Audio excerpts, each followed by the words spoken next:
Pendapatan bagi dua sekarang sama pemilik mobil, sopir ini. Kalau sudah kena tilang, itu dikembalikan ke pemilik mobil. Nggak dapat juga pemilik mobil, Pak. Satu tilang 300.000. Untuk jembatan timbang, Bapak di sub yang terhormat nih. Tolong Pak, teranya ditetapkan. Sinkronisasikan pemerintah dengan tambang. Jangan sampai di timbangan ditambang 8 ton, benar 8 ton. Tapi setelah sampai ke timbangan pemerintah, naik 5 pikul ditimbang. Fakta Pak, 8 ton 12 kilo aja ditilang. Kita pegang semua sudah tilangnya. 8 ton 20 kilo ditilang semua. Tidak ada sedikit pun. Di provinsi lain aja 5 pikul boleh loh Pak. Ini 12 kilo, 20 kilo kelebihan dari 8 ton. Itu ditilang Pak. Jadi mereka ini takut-takut mau muat Pak. Hari hujan itu efeknya ke batu masuk loh Pak. Di jembatan timbang saat mau hujan mereka jadi takut sekarang muat. Karena takut batunya basah. Saat mereka sudah muat, masuk timbangan di sub, naik, ditilang Pak. Sudah ditilang di jembatan timbang di Tembesi, di Jambi ditilang lagi. Jadi sudah tidak ada lagi pendapatan baik dari sopir maupun pemilik mobil, Pak. Ini kami di sini hanya cerita fakta, Pak. Apa yang saat ini terjadi makanya mereka meronta-ronta. Kalau kata bahasa orang Jambi itu, Pak, periuk nasi ini lah tekali-kali, Pak. Lah tekali-kali sekarang nih, Pak. Saya rasa saya orang yang dari kemarin berbicara juga ke Bapak di sini. Di kantor gubernur, kami ini Pak membantu pemerintah dari awal meredam gesekan ini.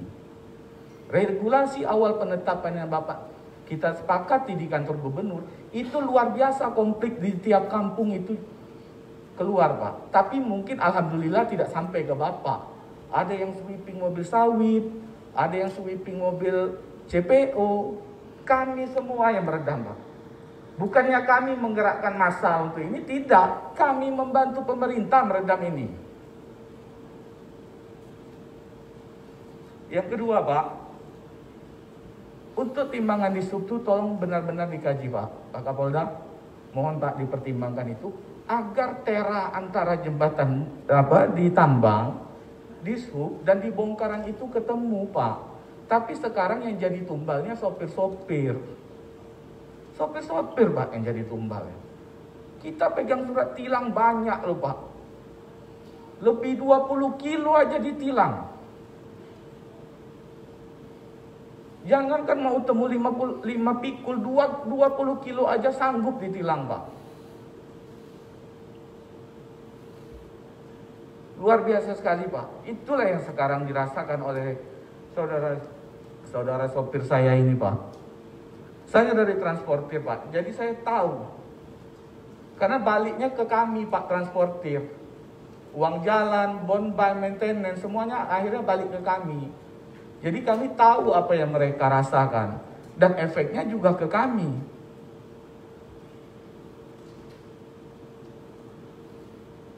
Untuk yang ketiga Pak, itu upah yang sekarang yang kita hadapi itu memang jauh di bawah upah minimum Pak. Jauh di bawah UMR dan UMP Provinsi Jambi. Iya kan? Nah, kita ini Jambi, Provinsi Jambi ini low kalori Pak. Kita tidak boleh ekspor. Kita full ke PLN. Sedangkan harga ke PLN itu $70 Pak. $70. Kita tidak boleh ekspor. Harga lempar buang batu kita itu ke PLN $70. Dikaji dengan harga dolar saat ini, itu tinggal 900 sekian Pak. Itu kalau trader. Itu sudah kena biaya semua Pak. Biaya kenanya, ya di biaya beli batu, biaya hauling Pak. Pajak PPN, PPH, biaya stopel, biaya pelabuhan, biaya nongkang, semua itu include. Tidak besar Pak keuntungan. Seperti yang disampaikan Bapak Insinyur yang di kantor gubernur itu Pak, dia luar biasa. Dengan batu low kalori, tapi penambang di Jambi bisa hidup, itu luar biasa. Kita batu low kalori tidak ekspor Pak. Itu semua diterapkan oleh Presiden itu ke PLN. Harga PLN $70. Malah kita senang sebenarnya kirimnya ke semen Padang loh Pak. Karena di semen Padang itu kita dapat $90. Lebih tinggi. Kita mau nuntut ke PLN, itu akan berdampak kepada kenaikan tarif listrik. Jadi semuanya ini sepaket Pak. Jadi kami mohonlah Pak, dengan segala hormat, bapak-bapak yang di sini kan dapat mengkaji ulang lah Pak. Karena dari kemarin kami ini merasa seperti tidak dianggap lah Pak gitu. Karena ada perbedaan jadinya, kecemburuan sosial dengan mobil angkutan yang lainnya.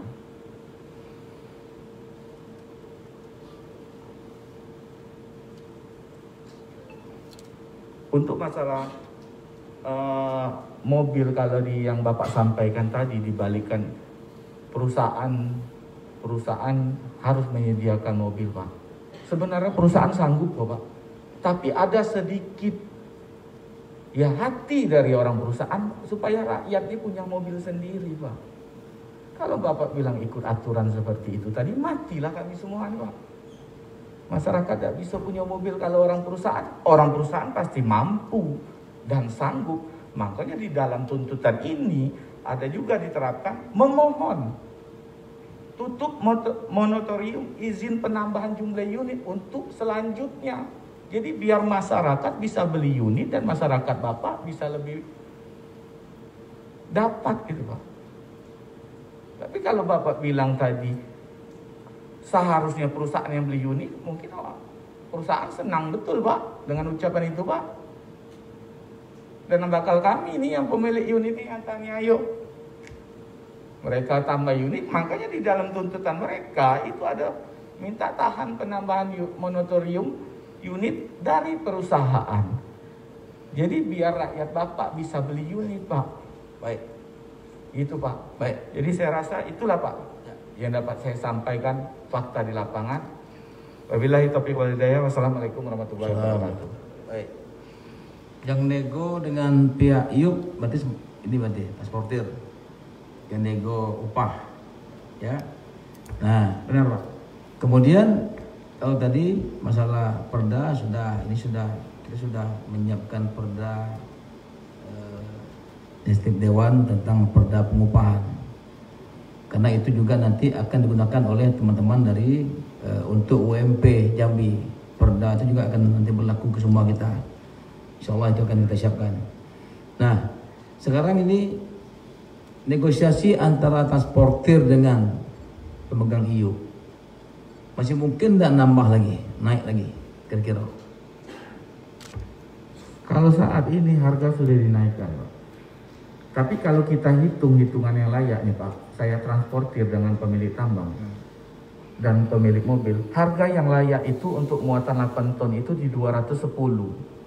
Tetapi perusahaan tidak punya kos lagi untuk subsidi dengan harga sekarang Pak. Karena sekarang sudah naik sampai 160. Itu sudah berupaya perusahaan bantu kita Pak untuk menaikkan kos itu. Jadi 160 saat ini.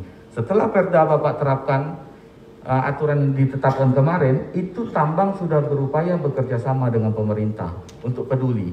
Sudah dinaikkan sebesar 20.000. Tapi kalau untuk dinaikkan sampai 210, itu perusahaan juga akan kolab Pak. Jadi kita ini sudah paket komplit. Ada penambang, ada trader, ada transportir, ada sopir. Itulah paket komplit. Tidak bisa kami menekan salah satu pihak di dalam paket kami ini. Karena bakal mati semuanya. Itu Pak. Oke, baik.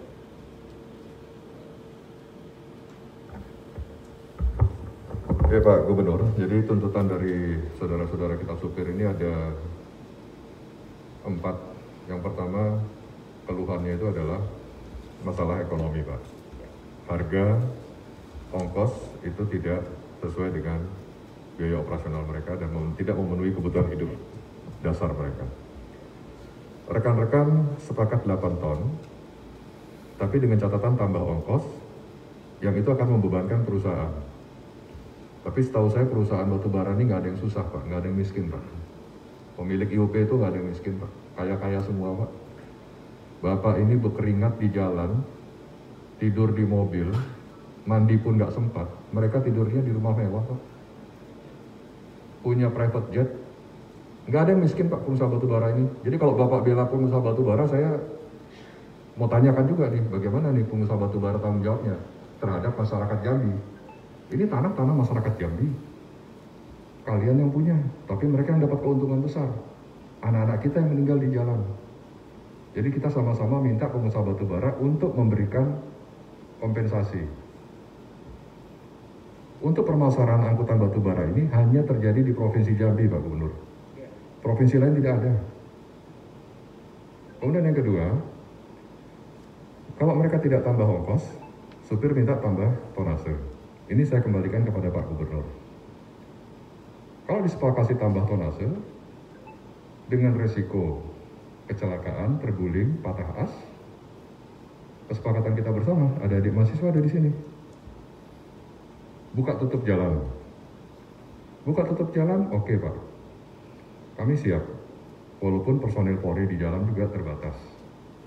Sebenarnya jalan dari Ungo sampai Talangduku dan dari Sarolangun Talangduku itu hampir 400 km kalau dijumlah. Berapa banyak pasukan kita mau kita gelar di situ? Berapa banyak pos yang harus kita bangun? Berapa biaya yang kita harus keluarkan? Kalau Pak Gubernur bisa melibatkan Disub bersama dengan Direktorat Lalu Lintas beserta jajarannya untuk kita buka tutup dan menyediakan kantong parkir, mungkin ini possible untuk dilakukan. Kemudian masalah timbangan yang tidak sinkron. Ini bukan kompetensi saya, mungkin nanti dari BPTD yang bisa menjelaskan. Tapi setidaknya ada toleransi. Kalau cuma lebih 12 kilo, 20 kilo ditilang, itu kalau menurut saya kebangetan Pak itu. Tapi kalau sudah lebih 300 kilo, 200 kilo, atau mungkin paling tidak satu scoop, ekskavator. Ya, itu berapa kilo itu paling kecil, scoop ekskavator itu? Itu mungkin nanti dari BPTD yang akan menjelaskan. Kemudian terkait dengan perda ongkos di provinsi lain, yang saya tahu Pak, itu adalah setelah adanya jalan khusus. Jalan khusus dihitung per ton per kilometer. Kita belum punya jalan khusus. Jadi kita ada 3 tahapan dalam diskusi kita hari ini. Tahap yang pertama adalah jangka pendek.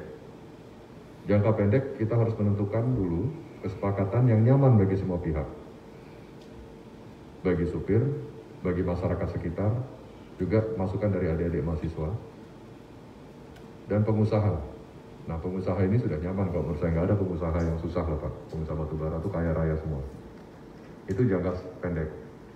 Jangka sedang ya, sedang berproses, dan tadi pagi kami sudah sempat berdialog dengan Pak Gubernur. Tidak-tidaknya kita sudah mengeluarkan perda pada tahun 2021 ini. Kita libatkan semua pihak dalam pembentukan perda. Masukan dari adik-adik mahasiswa kita dengar. Kita cari celah dari rantai bisnis penerbitan izin batubara. Memang betul, semua sudah diambil alih pusat, tetapi rekomendasinya dari provinsi. Kalau mereka membuat RKAB, rencana kerja tahunan, itu yang mengeluarkan Dinas SDM. Nanti dari Dinas SDM bisa berkontribusi. Nah, masukkan dalam perda tersebut syarat-syarat. Kalau dia tidak memenuhi syarat-syarat itu, maka dia tidak bisa mendapat RKAB. Apa syarat-syaratnya? Yang nyaman bagi supir, nyaman bagi masyarakat. Sementara 2 elemen ini yang kita perhatikan. Supir mendapatkan pendapatan yang memadai, masyarakat yang dilewati juga tidak terganggu. Nah, masukkan dalam RKAB itu. Itu masukkan dalam syarat penerbitan RKAB. Kalau dia bekerja tanpa RKAB, nah dia melanggar pidana. Polisi yang menegakkan hukum. Kalau dia mau bekerja, RKAB-nya dituntutkan dulu. Nah, pengusaha tidak pernah hadir dalam diskusi kita ini. Tapi Bapak membela pengusaha, saya bingung ini. Bapak mengatakan bahwa pengusaha satu kesatuan. Jangan Pak, mereka juga harus tahu bagaimana kondisi masyarakat Bapak, masyarakat Jambi yang dipimpin oleh Pak Gubernur. Jangan mereka lepas tangan kemudian diserahkan kepada orang-orang yang hadir tidak bisa mengambil keputusan. Nah disinilah proses perizinannya kita mainkan. Mungkin dari Dinas SDM yang bisa mengisi nanti. Jangka panjangnya, jalur khusus batubara. Insya Allah kalau sudah ada jalur khusus yang akan diputuskan oleh Bapak Gubernur, kemarin kita sudah dengar ada 2 calon, yang satu lewat darat, yang satu lewat air, kita serahkan kepada Bapak Gubernur untuk memutuskan. Kalau itu sudah terbentuk, insya Allah tidak ada lagi masalah. Saya rasa itu Pak Gubernur, terima kasih.